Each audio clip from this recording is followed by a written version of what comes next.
Луцька гімназія номер 4 зовсім скоро виглядатиме по-новому. Стару плитку, яка вже почала обсипатися, замінить сучасний утеплений фасад. Ремонтники вже на екваторі запланованого. Те, що ненадійне, ми все знімаємо.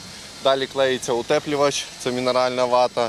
Воно все дюбелиться, затягується, армується сіткою. Там ще є етапи, там ґрунтовка, все таке. І в кінці наноситься декоративна штукатурка, бараник кольоровий, дуже гарний. Працюють на площі більше 1000 квадратів, тому спершу зроблять передню і бокову частину. Це вже давно було на часі, кажуть вчителі. Тепло економитись буде краще, якщо то 10 сантиметрів цього 15 при ізоляції. Ясно, що буде краще.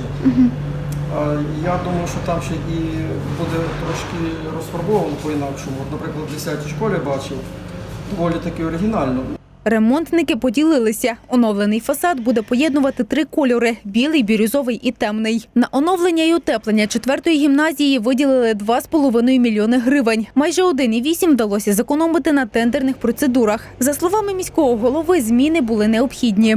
Не дивлячись на те, що гімназія знаходиться в центрі міста і знайома своїми успіхами учнів, які завершили цю гімназію, вона виглядала жахливо просто.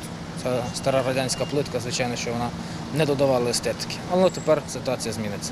Запевняють, вже 1 вересня школярі зустрінуться в теплішій і красивішій школі. Марія Вавренюк, В'ячеслав Білов, 12 канал.